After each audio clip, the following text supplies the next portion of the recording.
네, 여러분 안녕하십니까. 반갑습니다. 청소년 복지 담당 교수 최정경입니다. 자, 1주차 2교시 지난 시간 이제 OT에 이어서 이제 본격적인 강의가 시작되는데요. 이제 청소년의 개념에 대해서 이번 시간 같이 학습하도록 하겠습니다. 자, 목차 보시겠습니다. 목차 설명에 앞서서 여러분께 한 가지 말씀드리겠습니다. 자, 여러분 수업 목표는 이제 별도로 제시를 하지 않고요. 여러분들이 목차를 통해서 그때 이제 수업 목표를 이제 이해를 하시면 되겠습니다. 자, 목차하고 수업 목표하고 이제 중복이 되기 때문에 여러분들이 목차를 통해서 이제 수업 목표를 이제 이해를 하시면 되는데요. 여기 목차가 지금 청소년 호칭에 나타난 청소년의 의미라고 목차가 되어 있는데, 수업 목표를 청소년 호칭에 나타난 청소년의 의미를 이해하고 설명할 수 있다. 자, 이렇게 이제 이해를 하시면 되기 때문에 여러분들 이제 별도의 수업 목표를 제시하지 않고 수업 목차를 통해서 수업 목표를 그때 이해하시면 되겠습니다. 자, 이번 시간 학습 목차를 통해서 수업 목표도 알아보도록 하겠습니다. 학습 목차는요, 첫 번째 청소년 호칭에 나타난 청소년의 의미에 대해서 학습하고요. 두 번째, 법률에서 정한 청소년의 이제 연령 기준에 대해서 알아보도록 하겠습니다. 자, 세 번째, 근대 과학의 발달에 따른 청소년 개념이 어떻게 이제 자리 잡게 되었는지에 대해서 학습하고, 또 네 번째, 용어에 따른 청소년의 의미에 대해서 이제 알아보도록 하겠습니다. 자, 이제 본격적인 강의 처음 시간인데요. 함께 열심히 공부하도록 하겠습니다. 먼저 청소년 호칭에 나타난 이제 청소년의 의미입니다. 여러분 이제 본 슬라이드를 이제 설명하기 앞서서 한 가지 이제 또 말씀드릴 게, 이제 대체적으로 제가 준비한 PPT 교환 내용 슬라이드별로 내용이 조금 많습니다. 자, 물론 간략하게 해서 여러분한테 이제 설명해 드릴 수도 있는데, 좀 설명이 많은 이유는 여러분들이 교환을 통해서도 충분히 내용에 대해서, 학습 내용에 대해서 이해를 하실 수 있도록 하기 위해서 좀 교환 자체에 내용이 많습니다. 좀 분량이 많다는 거 여러분들 좀 그 부분 좀 염두에 두시고, 여러분들이 별도로 이제 뭐 자습을 하거나 별도로 공부를 하실 때 좀 분량이 많아도 쉽게 이해를 여러분들한테 드리기 위해서 이제 분량이 많은 것이니까, 여러분들 이 부분 좀 여러분들도 염두에 두고 학습에 참여해 주시기 바랍니다. 자, 청소년 호칭에 나타난 청소년 의미인데요. 청소년을 지칭하는 이제 용어들이 이제 세계적으로 통용되는 호칭들이 많이 있습니다. 그래서 여기 이제 대표적인 네 가지를 말씀을 드리겠습니다.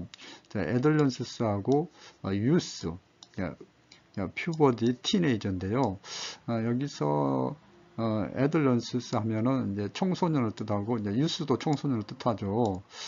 그리고 퓨버디는 이제 사춘기, 뭐 청소년기를 또 사춘기라고 하기 때문에 퓨버디 하면은 이제 사춘기로 이해하시면 되고, 이제 티네이저는 이제 10대로 이해를 하시면 되겠습니다.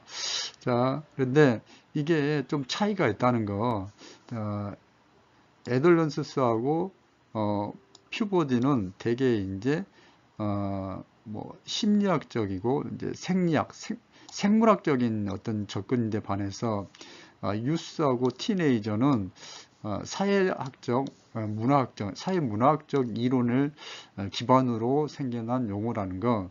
자, 여러분 이제 일단 두 가지를 이제 구분을 하시기 바랍니다. 애들런스하고 사춘기를 하나로 묶어주시고, 유스하고 티네이저를 하나로 묶어서 이해를 하시면 되겠습니다. 좀 더 이제 보면서 이해의 폭을 넓혀 가도록 하겠습니다.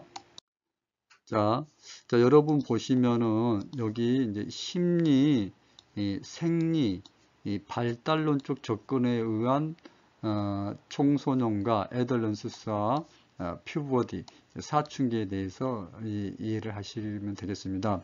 여기 있는 용어는 여기 있는 애덜런스하고 퓨버티는 심리, 생리, 발달론 쪽의 접근 방법이라는 거. 자, 애덜런스가 라틴에서 유래를 했고요. 이제 중세 시대에 시골에서 도시로 돈을 벌기 위해서 출가하는 시기의 사람들을 지칭함으로써 스스로 이제 성장하다는 의미를 가지고 있어요. 근데 자, 이 용어를 이제 우리 청소년 뭐 심리학의 아버지라고 이제 불리는 이제 스탠리 홀이라는 사람이 1904년에 애덜런스라는 그런 저서를 발표를 합니다.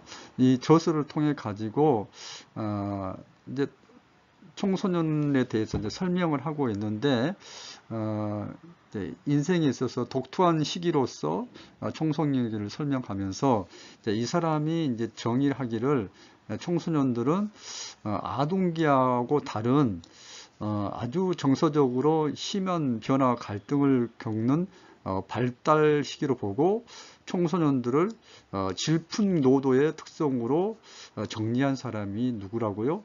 스탠리 홀입니다. 여러분 청소년학을 공부하면서 이 홀에 대해서 이제 계속 얘기가 나오는데요. 여러분들께서 너무 잘 아는 청소년기의 정서적인 특성으로서 질풍노도를 얘기하는데 그 질풍노도에 대해서 얘기한 사람이 이제 홀이고, 홀이 1904년에 발간된 애덜런스라는 저서를 통해 가지고 청소년들의 어떤 정서적인 변화 갈등에 대해서 얘기를 하고 질풍노도에 대해서 얘기를 했다는 거. 자, 여러분 이제 그 정도 기억하시고 애덜런스는 이제 질풍노도 이런 특성들은 어떤 생리적인 거, 신체적인 거하고 연결이 되지 않습니까? 이런 정서의 변화가 신체적인 변화, 생리적인 변화, 이제 그런 심리적인 이제 변화와 연결이 되기 때문에 이 애덜런스는 심리, 생리, 발달론적 접근의 방법에 의해서 구분하는 청소년 용어라는 거 기억하시면 되겠습니다. 다음 슬라이드에서 좀 더 보겠습니다. 자, 사춘기란 용어가 이제 20세기 들어와서 청소년들에 대해서 이제 이해를 하려는 뭐 심리학자라든지 그런 사람들에 의해서 청소년들에 대해서 이해를 하면서 청소년들이 겪는 호르몬 영향으로 생리적인 기능의 변화와 발달 과정에 주목하면서 사춘기의 개념은 청소년기를 설명하는 용어로 이제 급부상하게 되었습니다. 20세기 들어왔다는 것은 뭐 이런 이제 자연과학, 또 특히 이제 심리학, 교육학 이런 것들이 발달하면서 청소년기를 설명하면서 이제 사춘기에 대해서 이제 사춘기를 통해 가지고 청소년기를 설명한 용어로 이제 급부상하였다는 거. 자, 2차 성인증의 출현과 발달에 관한 생물학적 연구뿐만 아니라 사춘기에 직면한 청소년들이 겪는 스트레스, 갈등의 문제, 자기 이미지, 정체성에 미치는 영향들에 관한 심리학적 연구의 다양한 주제들과 연계되면서 사춘기의 개념은 청소년기를 상징하는 주요한 호칭으로 발전되었다. 그래서 사춘기가 이제 어떤 신체적인 변화지만은 그런 신체적인 변화로 인해 가지고 스트레스도 받고 갈등을 받게 되는데 이게 청소년 심리학 연구의 다양한 주제로 부상이 되면서 사춘기에 대한 호칭이 이제 발전되었다는 겁니다. 자, 여러분 이제 애덜런스하고 사춘기를 함께 묶어 가지고 이 두 가지 용어는 신체적인 것, 생리적인 것, 이런 호르몬의 변화, 자, 이런 것들로 인해 나타나는 어떤 스트레스라든지 갈등, 이런 심리적인 변화를 설명하는 용어구나. 이제 그렇게 이해를 하시면 되겠습니다. 자, 이번에는 사회 문화적인 접근 방법식에 의한 유스와 티네이저에 대해서 말씀을 드리겠습니다. 자, 유스라는 개념은 퓨버지나 애덜런스에 비해 사회 역사적 문화적 맥락과 깊은 연관을 가지고 있다. 좀 더 보겠습니다. 유스가 인간의 생리적 발달과 변화 현상을 도외시하고 있지 않으나 다른 개념들처럼 인간의 육체적, 정신적 발달 분석에 한 걸음 더 나아가서 다양한 사회 역사적, 사회 문화적인 상황에서 성인으로서의 청소년들이 전이하는 과정, 이제 전이 과정이라는 것은 성인처럼 되어가는 과정, 이행해가는 과정, 사회적인 관계망, 그리고 또래 그룹들과 더불어서 표출하는 문호 양상들의 근거에서 시대적 특성을 상징하는 개념적인 특성이 강한 게 유스라는 거죠. 자, 유스라는 것이 애덜런스나 퓨버디에 비해서 사회 역사적 문화적인 맥락으로 이제 이해를 해야 된다는 것입니다. 그래서 애덜런스나 퓨버드가 모든 인간이 청소년기에 보여주는 동일하고 보편적인 특징을 강조하는 반면에 여러분 여기 있는 내용이 매우 중요한 내용입니다. 이 부분을 이제 이해를 하셔야 되는데요. 모든 인간이 청소년기에 보여주는 동일하고 보편적인 특징이라는 것은 서구의 청소년이나 우리나라 청소년들이나 생물학적인 접근, 그런 접근을 했을 경우에는 신체가 발달하고 호르몬이 변화되고 2차 성징이 나타나면은 보편적으로 정서적으로 불안하고 질풍노도의 특징을 보이지 않습니까? 자, 이런 것을 얘기를 하고 있습니다. 그래서 애덜런스와 퓨버디가 인간의 이제 청소년기에 보여주는 동일하고 보편적인 특징을 이제 강조하는 것 반해서 유스는 사회 문화적인 상황에 따라서 청소년들이 다양하게 변한다는 거죠. 그래서 청소년이 타고난 신체적인 생리적인 특성, 이런 것들에 의해서 애덜런스나 유스가 개념 정리가 된다. 애덜런스나 퓨버디가 개념 정리된다면 유스는 사회 문화적인 상황에 따라서 청소년에 대한 개념 정리하고 이해가 되기 때문에 같은 청소년을 보더라도 애덜런스나 퓨버디 입장에서 보면은 생물학적인 그런 접근이나 신체적인 발달을 보기 때문에 서구 청소년이나 미국에 있는 청소년이나 한국에 있는 청소년이나 크게 다르지가 않는데, 자, 유스는 사회 문화적인 맥락으로 보기 때문에 이제 미국에 있는 청소년하고 한국에 있는 청소년을 보는 시각이 이제 달라지게 된다는 거죠. 자, 그 의미까지 여기 있는 키포인트 내용을 잘 이해를 하시면 되겠습니다. 자, 이제 두 번째, 사회 문화적 접근 방식에 의한 청소년 10대 이제 티네이저인데요. 자, 보겠습니다. 서구 사회에서 1900년대 초만 하더라도 10대들이 존재했어도 지금처럼 10대 집단들이 보여주는 독특한 문화와 공유된 라이프 스타일이 없어서 티네이저라는 용어도 존재하지 않았습니다. 자, 이것은 다시 말해서 티네이저라는 용어가 10대들이 공유하고 창출하는 독특한 사회 문화 현상이 이제 생기면서 이 티네이저라는 용어가 등장하고 이제 발전하게 되었다는 거죠. 자, 이제 예전에는 요즘은 청소년 문화라는 게 전체 어떤 한국 문화 전체에 있어서 부분 문화 또는 하위 문화로서 청소년 문화가 자리 잡고 있죠. 그렇지만은 우리 서구에서도 마찬가지고 우리나라에서 마찬가지로 1900 초만 하더라도 그 청소년 문화, 10대 이런 것들이 존재하지 않았다는 거죠. 그래서 청소년 문화라는 그런 게 생기면서 이제 티네이저라는 용어가 생겼다는 겁니다. 특히 이제 티네이저는 니콜라 이제 앤서리 얘기하는 거는 보시면은 티네이저는 서구 사회에서 이전 시기에 비해 상대적으로 풍요해지기 시작한 1950년대에 청소년의 소득 증가에 따른 다양한 소비 형태를 중심으로 지칭되는 용어로 등장이 됐다. 티네이저라는 것이 청소년 소비 문화가 등장하면서 청소년 문화에서도 특히 또 하나의 영역이라 할 수 있는 청소년 소비 문화가 등장하면서 그때 그 소비를 하는 집단을 티네이저라고 이제 지칭을 하면서 이 용어가 이제 급부상을 이제 하게 되었습니다.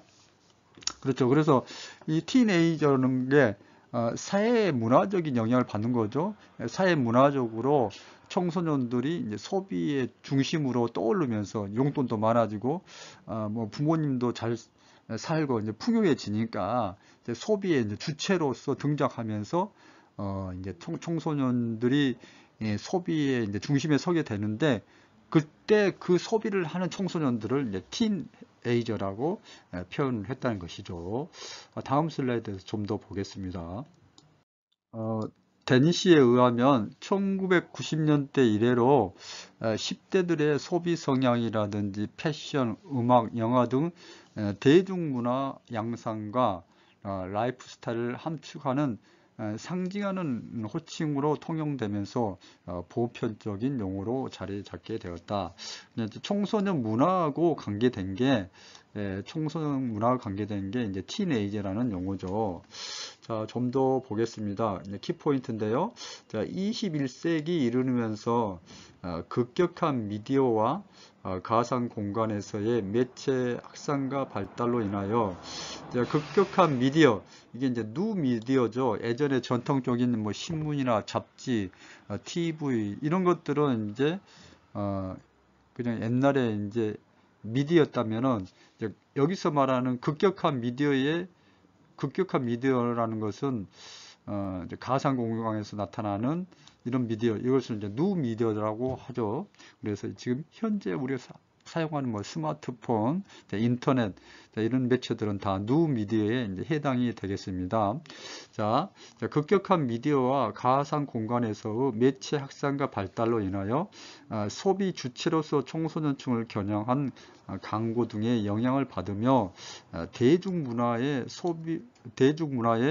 주도적 집단으로서 티네이저의 호칭은 청소년기를 설명하는 대표적인 개념으로 위상을 높이고 있다는 것. 티네이저는 청소년의 어떤 대중 소비 문화와 연결해서 이제 이해를 하시면 되겠습니다. 여하간에 유스와 티네이저는 사회 문화적인 접근 방식에 의해서 구분을 한다는 것 여러분 이제 이해를 하시고요. 다음 슬라이드에서 좀 더 정리를 해드리겠습니다. 자, 애들런스하고 퓨버디, 사춘기는 인간 발달적인 관점, 그리고 심리적인 정서적인 관점, 생리적인 신체적인 발달을 강조하죠. 그렇기 때문에 뭐 서구 사회의 청소년, 뭐 유럽에 있는 청소년이라든지 저기 호주에 있는 청소년이라든지 뭐 저기 뭐 동남아시아에 있는 청소년들이 거의 특징이 이제 비슷하게 나타나는 거죠. 애들런스와 퓨버드 입장에서 보면은 뭐 생리적인 발달 이제 사춘기도 비슷하게 나타나지 않습니까? 뭐 신체 변화, 2차 성징도 나타나는 게 뭐 전 세계 청소년들이 거의 동일하게 이제 나타나는 현상이죠. 그렇지만은 유스나 티네이저는 사회 문화적인 관점이기 때문에 청소년을 보는 시각이 이제 달라지는 거죠. 그래서 사회 문화, 문화라는 것은 상대적이기 때문에 동남아시아 청소년과 우리 한국 청소년, 일본 청소년, 뭐 유럽에 있는 청소년들이 좀 다르게 청소년을 이제 해석을 할 수가 있다는 거죠. 자, 그래서 이 둘 애들런스와 퓨버들 짝을 이어서 이해를 하시고 유스와 티네이저를 짝을 지어서 이해를 하시면 되겠습니다. 자, 세 번째로 우리나라 청소년 호칭에 관한 원적 개념에 대해서 말씀드리도록 하겠습니다. 자, 여러분 청소년이란 용어가 사용된 지가 그렇게 오래되지 않았습니다.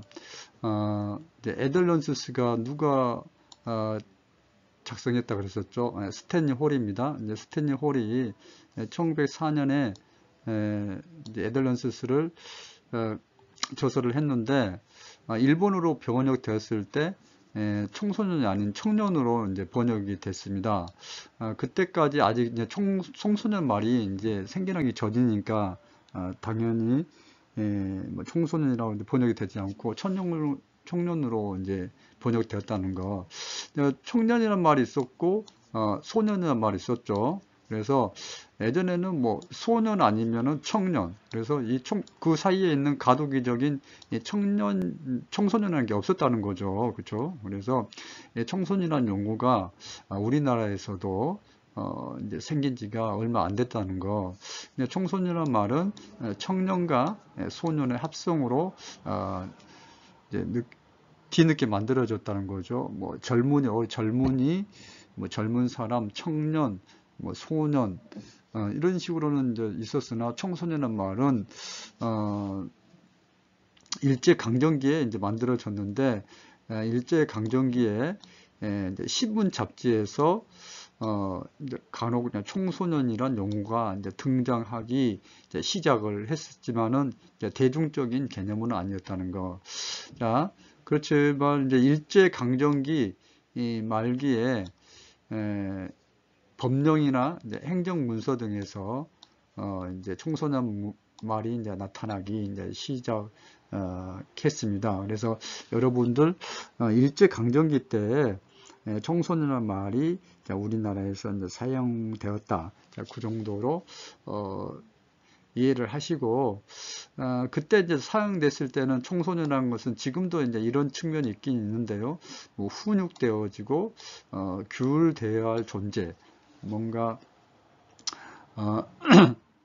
이 청소년들에 대해서 뭔가 이제 훈육을 해야만 되고 뭔가 이제 뭐 이렇게 반성을 시키게 하게 하고 지도를 해야 되는 그런 대상으로서의 청소년들을 이제 규정을 하고 있습니다.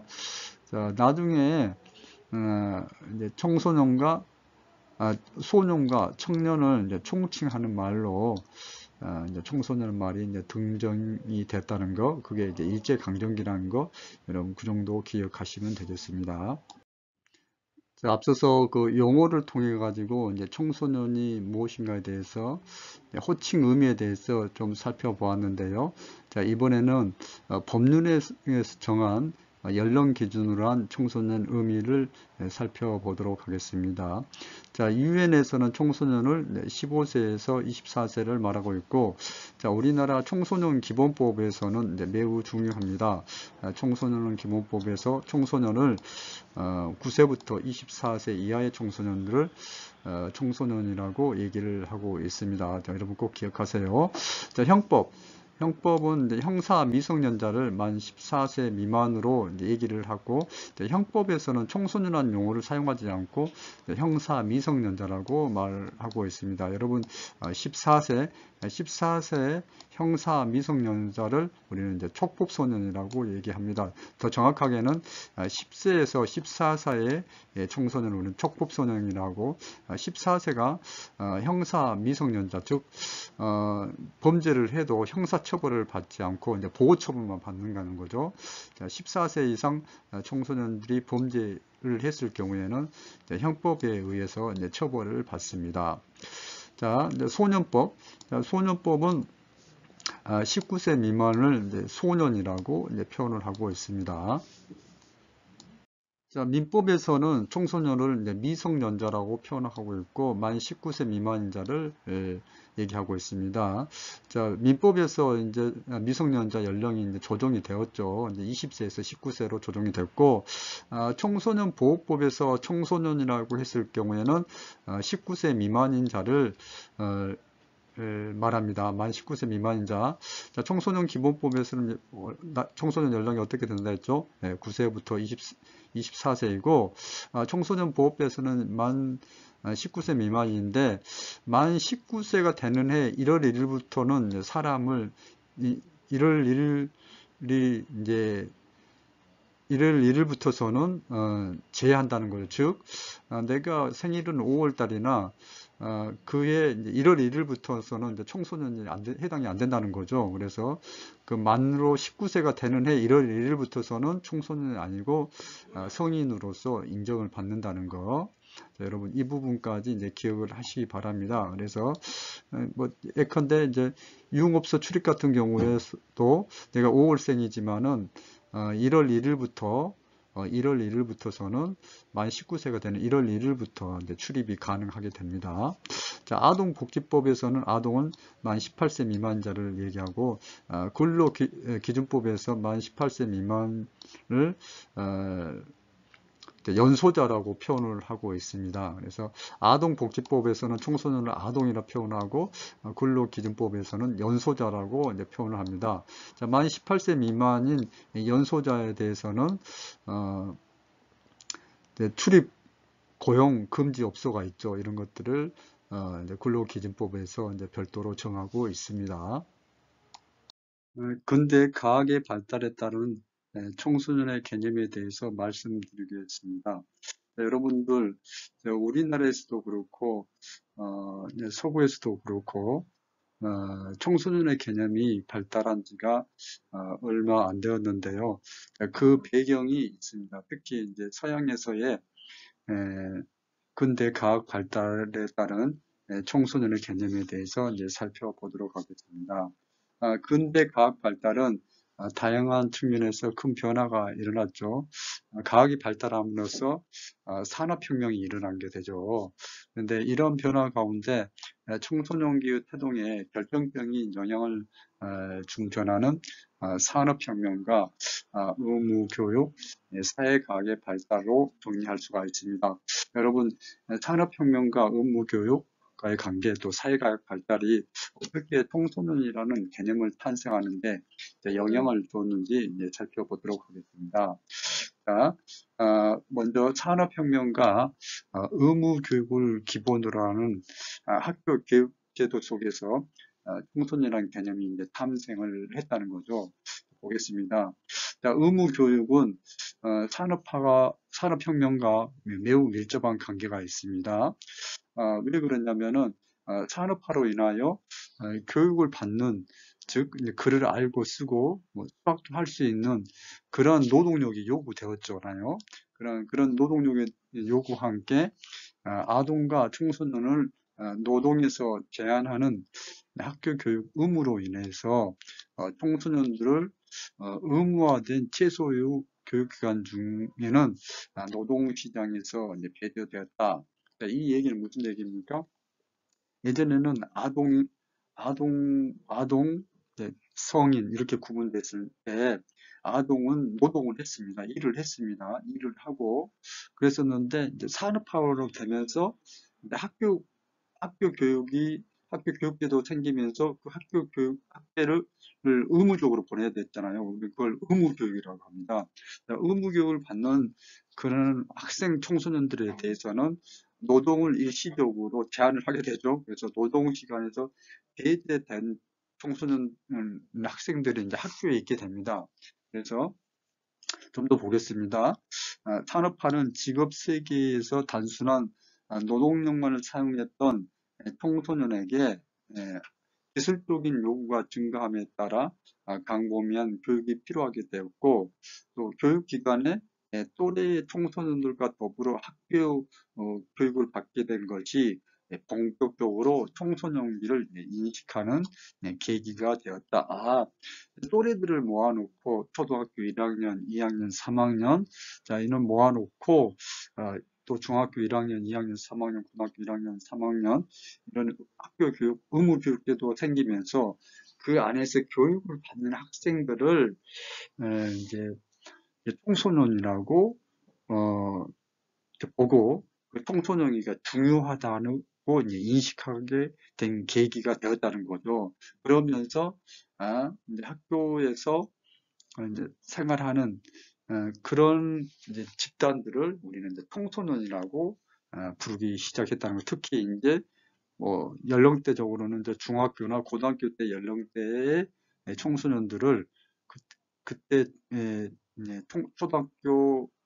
초등학생이 아니라 중학교 1, 2, 3학년 고등학생 여기에 이제 재학 중인 학생들을 청소년으로 보기 이제 시작을 했다는 거죠.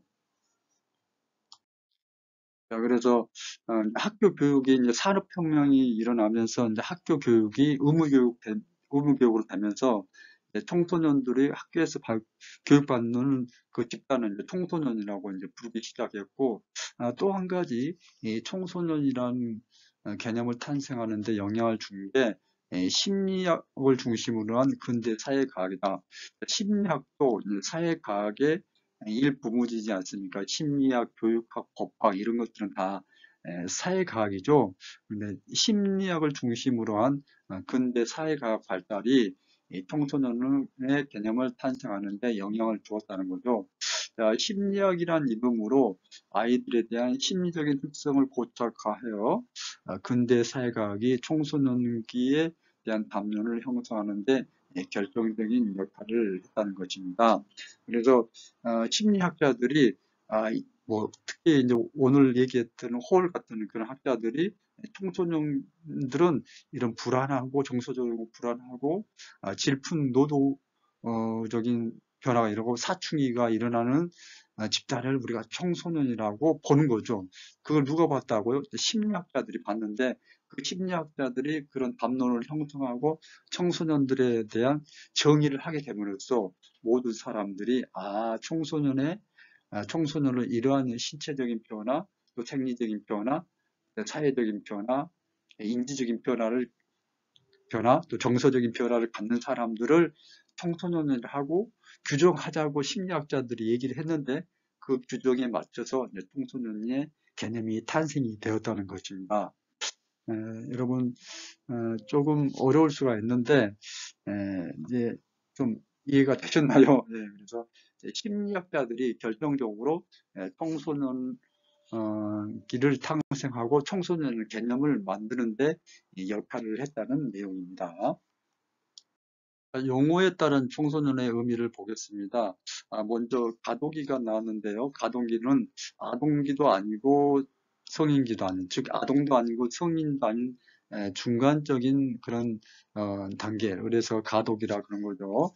자, 인간 성장이나 발달 단계에서 볼 때 청소년은 민숙한 아동에서 성숙한 성인으로 옮겨가는 가도기적인 상태에 있는 사람을 우리는 이제 청소년이라고 얘기를 하고 있죠. 이런 가도기적인 성격 때문에 청소년들은 뭐 신체적인, 생리적인, 심리적인, 사회적인 측면에서 아동기하고 다르고 또 성인기하고 다른 뭔가 성인하고도 비슷하면서도 또 아동하고 비슷하면서도 다른 특별한 특성을 가지고 있다는 거죠. 그래서 우리는 아동도 아닌 성인도 아닌 중간적인 존재로서 청소년을 이제 가도기로 표현을 하고 있습니다. 자, 질풍노도기 하면은 스탠리 홀이 떠오르죠.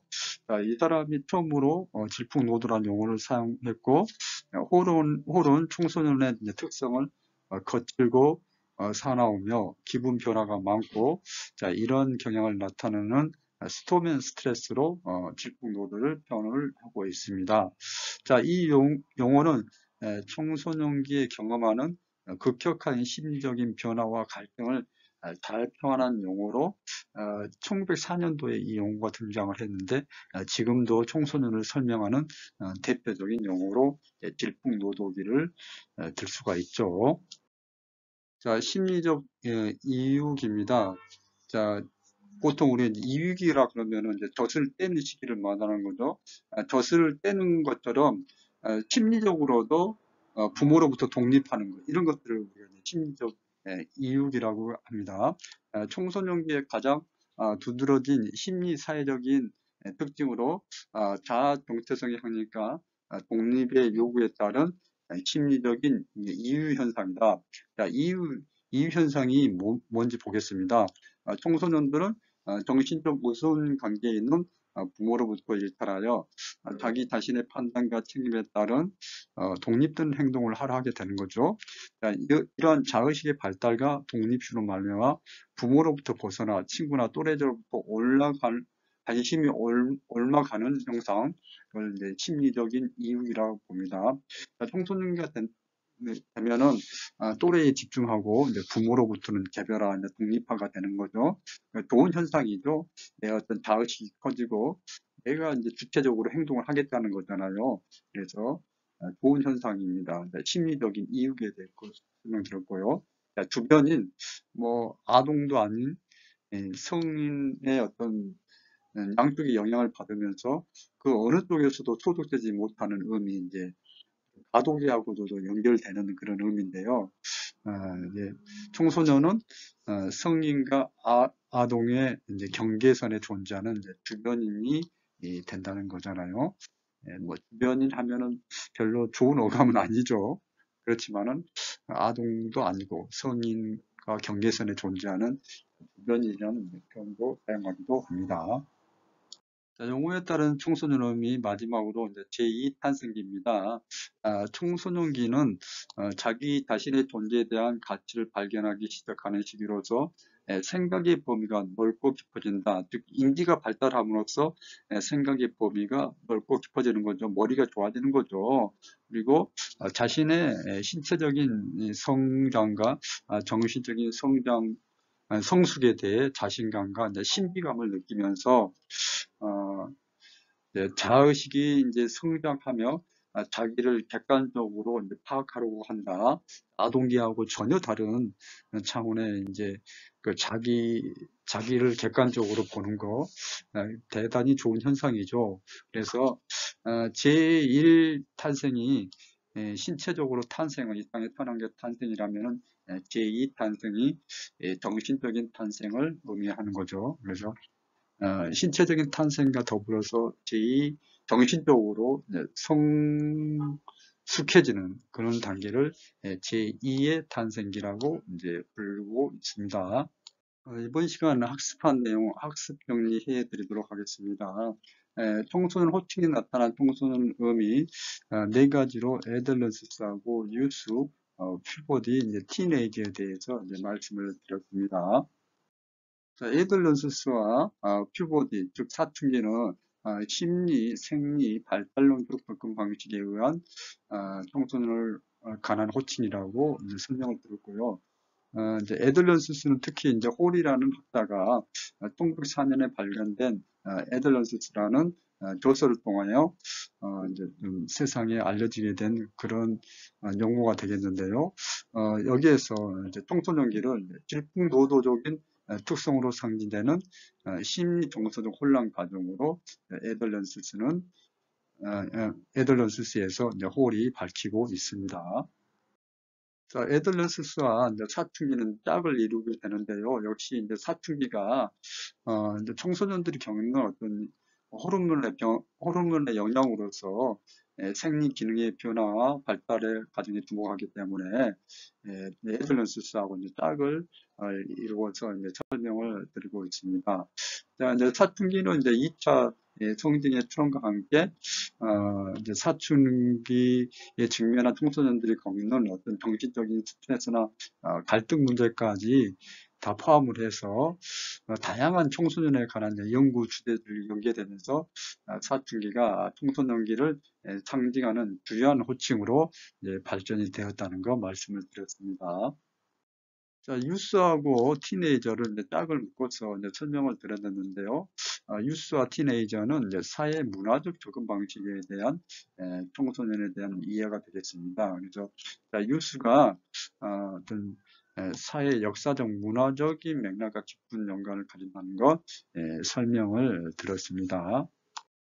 역시 이제 티네이저 10대는 이제 10대들이 공유하고 창출하는 독특한 사회 문화 현상과 연결이 되기 때문에 역시 이제 티네이저 10대도 사회 문화적 접근 방식에 의한 청소년에 대한 그 호칭으로 이제 이해를 하시면 되겠습니다. 1950년대 이제 청소년의 이제 소득 증가에 따른 다양한 소비 형태를 중심으로 지칭되는 용어가 티네이저입니다. 청소년들 소비 문화와 티네이저는 연관해서 이해하시면 되겠습니다. 이제 특히 21세기에 이제 급격한 이제 누미디어 등장과 가상 공간에서의 매체 확산과 발달로 인해서 청소년들이 그 대중 소비 문화에 이제 주축으로 등장하면서 티네이저에 대한 호칭은 청소년기를 지칭하는 대표적인 개념으로 위상을 높이고 있습니다. 자, 애들 연수스와 이제 퓨버디를 짝을 묶어 주시고요. 유스와 티네이저를 이제 짝을 묶어 주시면 되겠습니다. 자, 애들 연수스와 퓨버디는 사춘기는 인간의 발달적인 관점, 심리 정서적인 발달, 생리적인 측면을 강조하기 때문에 전 세계의 모든 청소년들은 거의 애덜런스와 퓨버디 측면에서는 이제 동일하게 나타나게 없죠. 사춘기를 유럽 청소년이나 호주 청소년, 일본 청소년이나 한국 청소년 다 느끼는 부분이죠. 그렇지만은 뉴스나 티네이처럼 사회 문화적인 관점에서 청소년을 바라보는 시각은 좀 다르게 이제 접근할 수가 있다는 거. 문화 상대주의 입장에서 보면은 다 다르게 접근을 해야 되겠죠. 그래서 한국 청소년이 느끼는 사회 문화적인 현상에 따른 그런 느낌이 다르고 또 동남아시아에 있는 청소년들이 다른 거죠. 자, 우리나라에서 이제 청소년을 코칭하는 데 얼마 되지 않았습니다. 그래서 예전에는 뭐 청년이라든지 뭐 소년이라고 표현을 했는데 일제 강점기에서 청소년이란 말은 청년과 이제 소년의 합성어로서 등장하기 시작합니다. 그래서 일제 강점기에 법령이나 행정 문서, 신문 잡지 등에서 청소년이란 이제 호칭이 등장하였습니다. 자, 여러분들 뭐 법률에서 정한 연령을 기준한 청소년의 의미를 보시면은 청소년 기본법에서는 청소년을 만 19세 이상 24세 이하로 정하고 있다는 것. 형법에서는 만 14세 미만을 형사 미성년자라고 이제 표현을 하고 있습니다. 형법에서는 형사 미성년자를 청소년이라고 표현하고 있고 소년법에서는 청소년을 소년이라 칭하고 있고 만 19세 미만자를 말합니다. 민법에서는 미성년자라고 그럽니다. 만 19세 미만자를 말하고요. 청소년 보호법에서는 청소년이라고 그럽니다. 그래서 만 19세가 청소년 보호법에서는 만 19세 미만인 자가 청소년이 되는데 만 19세가 되는 해에 1월 1일인 사람은 제외한다고 그랬습니다. 그래서 만 19세가 되는 1월 1일부터서는 이제 청소년이 아니고 성인 대접을 받습니다. 만 18세 미만인 자를 아동복지법에서는 아동이라고 그러고 또 근로기준법에서는 연소자라고 표현을 합니다. 자, 근대 과학이 발달하면서 이제 산업혁명이 일어나고 산업혁명을 기반으로 해서 의무교육이 이제 발생을 하게 됩니다. 그래서 우리는 이런 산업혁명과 의무교육으로 인해서 학교가 탄생하고 학교에 모여있는 또래를 우리는 청소년이라고 이제 부르기 시작했고 이제 본격적으로 이제 청소년기를 이식하는 계기가 되었다는 거 설명을 드렸습니다. 자, 심리학이라는 이름으로 특히 이제 근대 사회학 가운데서도 이제 심리학의 발달로 인해 가지고 청소년들이 이런 특징을 가지고 있는 것을 청소년이라고 이제 부르기 시작한 거죠. 청소년들은 질풍노도가 있고 뭐 인지적으로 어떤 변화가 있고 사회적으로 어떤 부모로부터 독립하고 이런 특징들을 다 고착화 시켜서 청소년기의 탄생의 결정적인 역할을 한 게 이제 심리학자들이었다는 거 말씀을 드립니다. 자, 용어에 따른 청소년 의미를 학습했는데요. 여러분 너무 잘 아시는 가독이 아동도 아니고 성인도 아닌 중간적인 존재로서 청소년을 가도기적인 존재로서의 청소년에 대해서 말씀을 드렸고요. 자, 질풍노도기 호울이 처음 사용했고요. 청소년들의 어떤 급격한 변화와 심리적 갈등을 잘 표현하고 있습니다. 자, 이육이 심리적으로 이제 젖을 뗀다는 거죠. 뭐 엄마 젖을 떼는 게 이육인데 심리적으로 독립을 하는 걸 그렇게 심리적 이육이라고 그럽니다.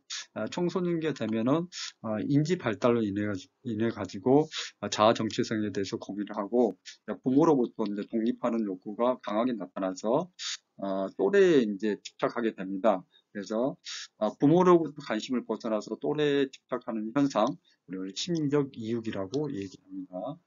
성인도 아니고 아동도 아닌 그런 가도기적인 존재로서 경계선에 존재하는 거를 우리 이제 주변이라고 이제 표현을 하기도 합니다. 별로 좀 좋지 않는 표현이지만은 주변이라고도 사용을 합니다. 제1 탄생기가 신체적인 탄생이라면 제2 탄생기는 정신적인 탄생이라고 제2 탄생기에 대해서 학습을 했습니다. 자, 이번 시간 학습한 내용 퀴즈 드리겠습니다. 근대 과학의 발달에 따른 청소년의 개념과 거리가 먼 내용은 1번 산업혁명, 2번 의무교육, 3번 대중문화 탄생, 4번 심리학 등 사회과학의 발달. 퀴즈 맞춰보시기 바랍니다. 자, 이번 시간에는 청소년 호칭이 나타난 청소년의 의미, 그리고 연령, 그리고 근대 과학의 발달에 따른 청소년의 개념 탄생에 대해서 말씀드렸고, 청소년을 지칭하는 다양한 용어들에 대해서 말씀을 드렸습니다. 여러분 학습하시나 대단히 수고하셨고, 퀴즈 답안을 제출하셔야 되지만 이번 시간 최종 출석 처리됩니다. 대단히 수고하셨습니다. 고맙습니다.